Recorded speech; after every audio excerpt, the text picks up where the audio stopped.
Assalamu alaikum. Welcome everybody. Inshallah, you're all doing well. Wa alaikum salam. Dear Muhammad, yesterday Omar sent a video, a lesson for young, lovely children your age. Did you get to see that? It was about the angels, a lesson about the angels for children your age. If you didn't watch it, watch it. There's a series titled Learn with Omar. These are very beneficial lessons for children your age. Inshallah, you can watch them and learn what they are about and teach them then to your friends. Okay? Okay. Inshallah. Okay, brothers and sisters in Islam, I remind you to have a sincere intention in your heart by attending the lesson, seeking reward from Allah Ta'ala. Bismillah, walhamdulillah, wassalatu wassalam ala rasulillah. Inshallah Ta'ala, today we want to talk also about another important topic, and that is the rules that apply to the apostate. Now, in our previous lessons, we spoke about apostasy, we defined it, and we mentioned the categories of apostasy, which the scholars said it is divided into. Now, when I tell you that a person is an apostate, it means that this person was a Muslim, but then became an apostate, meaning a kafir, meaning a non-Muslim. Either because this person committed an apostate action, or an apostate belief, or an apostate saying, or maybe more than one of these. Subhanallah. It means this person was a Muslim, but now is a kafir, an apostate. Now, what are the rules that pertain to this person? And when we're talking about the rules of the religion, I want you always to keep in mind that the rules that the Prophet ﷺ taught his companions, the rules of the religion, these are rules that were revealed to the Prophet ﷺ. The Prophet ﷺ does not speak out of his own inclinations in matters pertaining to the belief. لا ينطق عن الهوى إن هو إلا وحي يوحى. Prophet ﷺ, he conveyed from Allah Ta'ala what was revealed to him of the rules of the religion. So for sure then, these rules are the best of the rules. These rules are the rules that make complete sense. And these rules are the ones that we ought to follow. And not the rules that some people in different countries try to establish and then they change.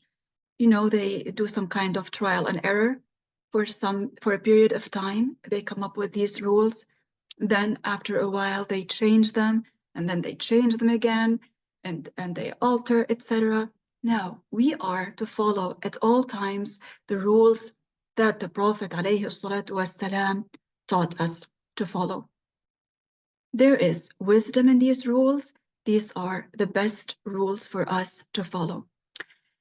And in some matters, in some crimes committed in Islam, there are particular prescribed punishments. So for some crimes, there are prescribed punishments referred to in Arabic as al-had. So for these punishments then, there is the had that is applied. Now, who applies this punishment? It is the caliph who does that. Nowadays, there is no caliph. So we do not apply these punishments on our own. No, it is the caliph who applies these punishments. Nowadays, there is no caliph. So he is the one to apply them, or the one that he put in charge, the person he appointed in charge.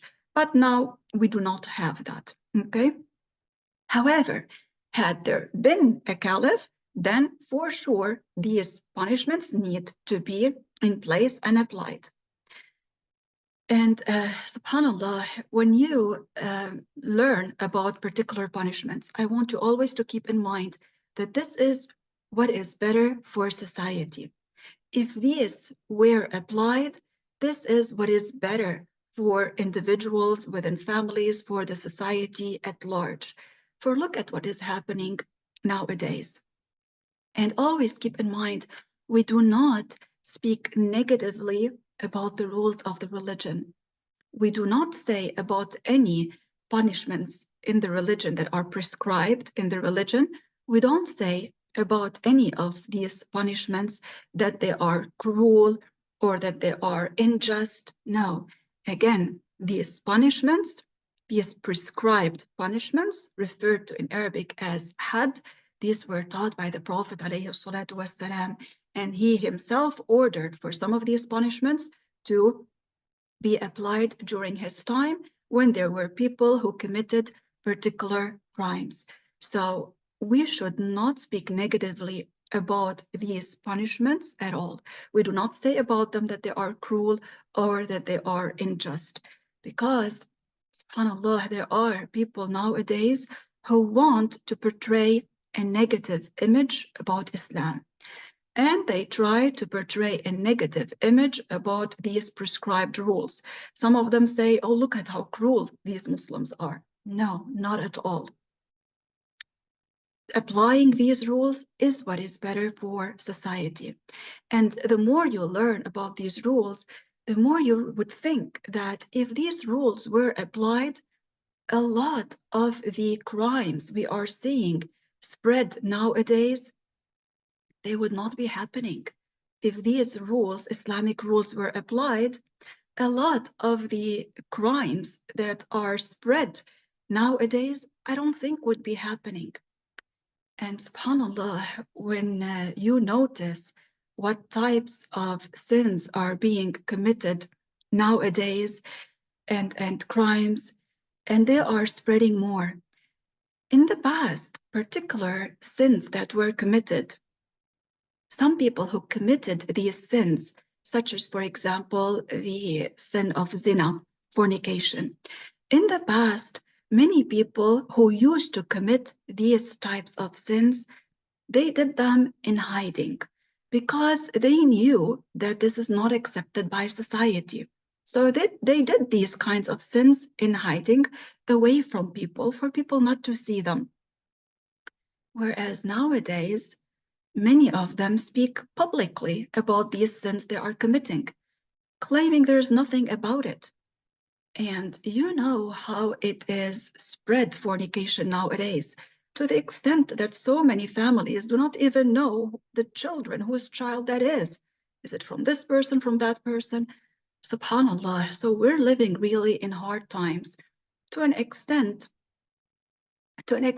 where they even went further in their deviation, and they want to show, or they want to portray, that relationships within the same gender, they want to portray it as something that is okay. Subhanallah. And in the past, of course, people who used to commit these kinds of deviant acts, they did that also in hiding, because it was a taboo. It was not accepted by society. And today, these people are open about it, and they want to claim that it is their right to have these kinds of relationships. And to the extent that this is being taught like that in many schools. So those of you who are parents, we are living in times where you really need to be very active in your role as a parent. Do not leave parenting to other people. Do not leave it for schools. You need to be the one to learn the rules of the religion and teach them to your children. Do not leave it up to schools, particularly those of you whose children are enrolled in schools that are not teaching the Islamic religion. Many schools nowadays, and you probably saw that on social media as I have, they are bringing in these ill beliefs that they have into the school system. And they are bringing these ideas and teaching them to young children as young as kindergarten age. Now, I've taught for many, many years in different schools in various parts of the world. I was even a principal administrator, so I looked at the curricula that is taught. Pretty much, I taught all different levels. So I looked at the curricula that is taught at many of these schools. And you know that the textbooks that are implemented in many of these schools are published by non-Muslims, are published by kuffar, and many of them have a particular agenda that they want to teach children. And it's not just the agenda of, sciences and math and language arts, teaching a language. No, no, no. They have another hidden agenda that they want to teach our children. They want the children to be raised believing in what they believe. And often that contradicts the belief of Muslims. They have different methods in how they try to do that. And if the parent is not aware of that, the child might, read the selections in the textbook. And within the selection, they show the child about their belief, about their celebrations, their beliefs, etc. So the child who has not been taught properly at home might read the selections in the textbooks and maybe might think, oh, I want to celebrate these events as well, or I wish my family was like this family, or my parents treated me like the characters in that story were treating the child. So the parents really need to be careful, and you need to make sure you are looking at what your children are learning at schools. For the enemies of Islam are trying to get to our young ones through social media, through textbooks, through activities at school.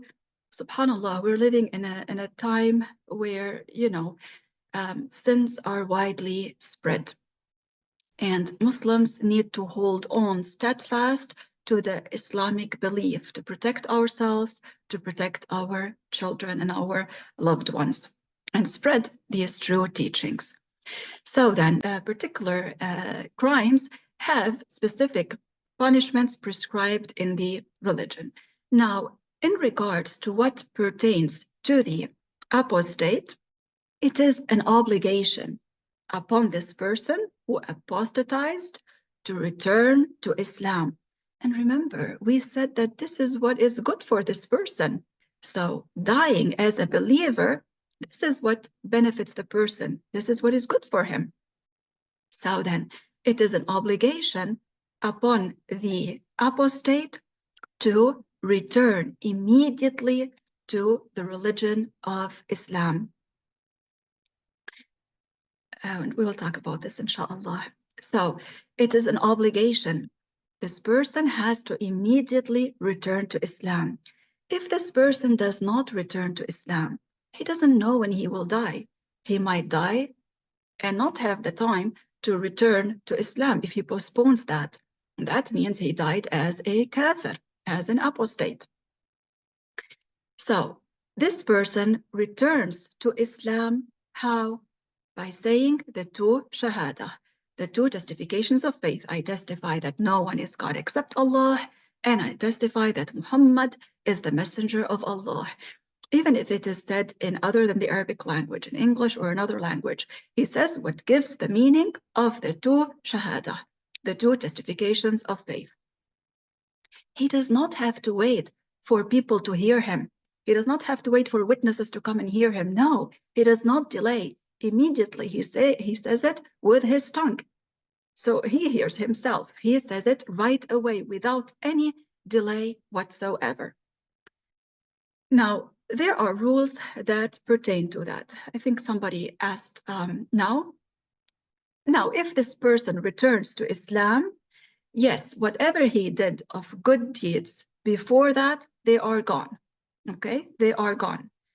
But still, the person has to return to Islam. He doesn't say, oh, now all my good deeds are gone, so he does not return to Islam. No, if he doesn't and he dies as a kafir, he will end up, if he was accountable, he will end up in hellfire forever. So he has to return to Islam and start doing a lot of good deeds. Okay, and we said that returning to Islam is done by saying the two shahada, not by asking Allah to forgive the person. We said Allah Ta'ala revealed in the Quran, إِنَّ اللَّهَ لَا يَغْفِرُ أَن يُشْرَكَ بِهِ وَيَغْفِرُ مَا دُونَ ذَلِكَ لِمَن يَشَاءُ. So this verse is clear that Allah does not forgive the sin for the one who is still on kufr. So what does this person have to do who is a kafir? Has to become a Muslim. And that is done by saying the two shahada. And the apostate became a kafir. So he returns to Islam by saying the two shahada and not by saying astaghfirullah, not by asking Allah for forgiveness. Because nowadays, some people who fall into kufr and you tell them that, they say, oh, astaghfirullah. No, they are to say the two shahada. Astaghfirullah will not benefit them while they are still in the state of kufr. So this person who is an apostate has to return to Islam by saying the two shahada and has to leave out, abandon that what caused the apostasy. So if it was a belief, he has to, of course, leave that belief, abandon that belief. If he believed, for example, that God has a body, or that God has hands, or that God changes, or that the will of Allah changes, all of this is a blasphemous belief. He has to leave it and have the correct belief in Allah, that the will of Allah does not change, that God is not like his creation, he is not attributed with created attributes. So he has to leave out what caused apostasy. And of course, he says the two shahada. Now, if he leaves out the kufr that happened from him, and he said the two shahada, it means he is now a Muslim. Now, moreover, it is also an obligation upon this person to regret having committed apostasy. So in his heart, he regrets that. He regrets this abhorrent thing that occurred from him. Okay, so he has to regret that in his heart and intend never to commit apostasy again in the future. Okay, so if he left out what caused the apostasy and he said the two shahada, he is now Muslim. But in order to be free of the sin, in addition to that, he also has to regret in his heart having committed the apostasy and intend not to do that again, not to commit any kufr in the future. Now, you know, if a person intends to commit kufr in the future or hesitates whether to do it or not, we spoke about this. We said that the person commits kufr right away. He becomes right away a kafir by that, by intending to commit kufr in the future or hesitating whether to commit kufr in the future or not, the person right away becomes a kafir. Because the Muslim has the firm belief in his heart that he wants to remain a Muslim and die as a believer and does not want to leave Islam at all. Now, what happens if one does not return to Islam?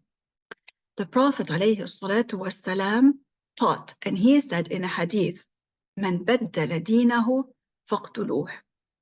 This is something that the Prophet ﷺ mentioned.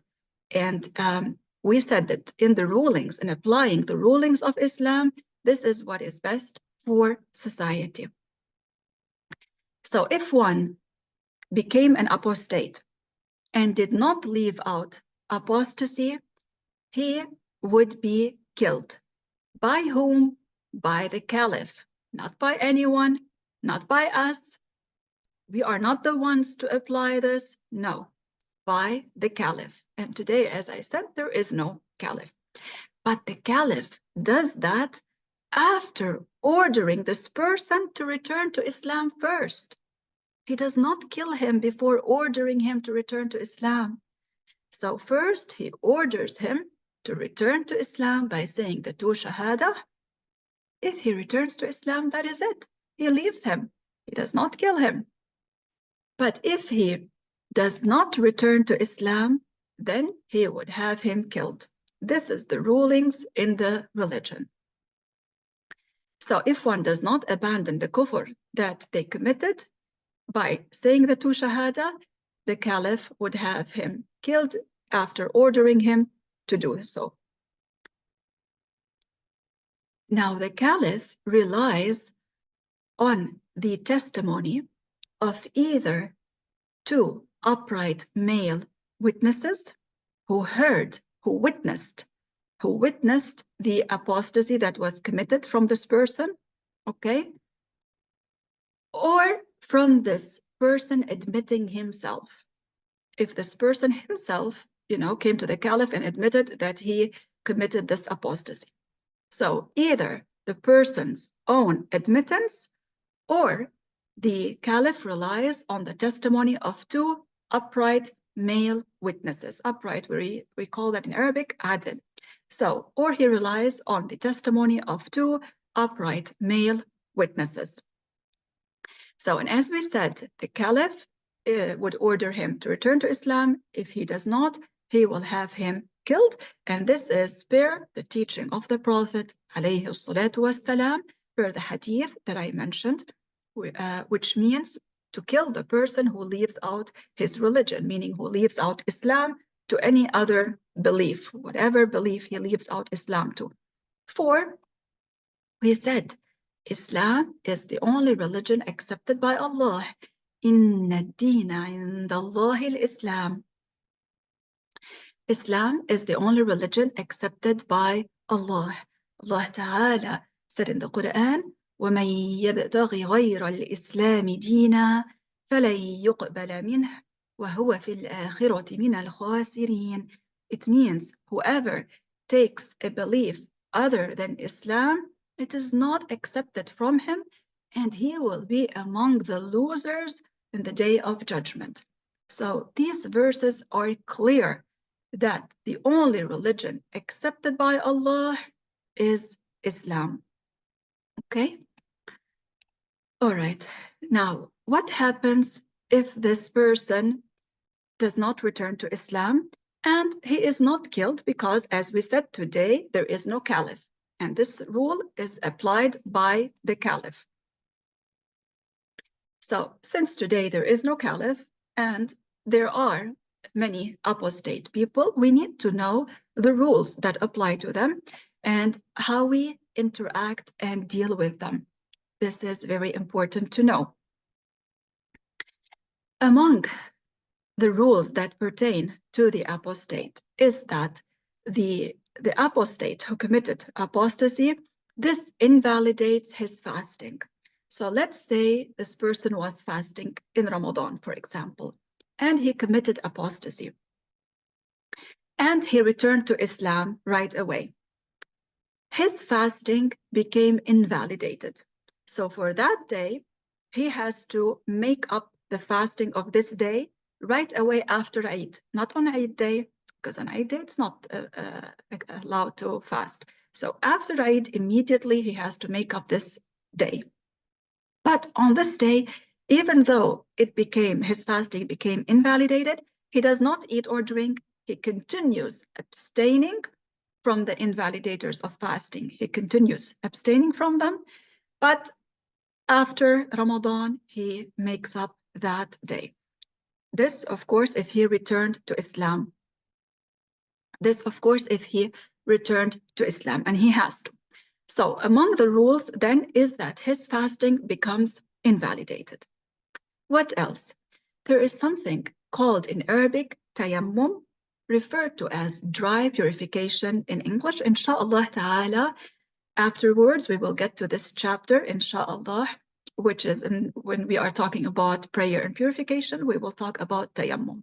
So if this person had performed tayammum, his tayammum becomes invalidated.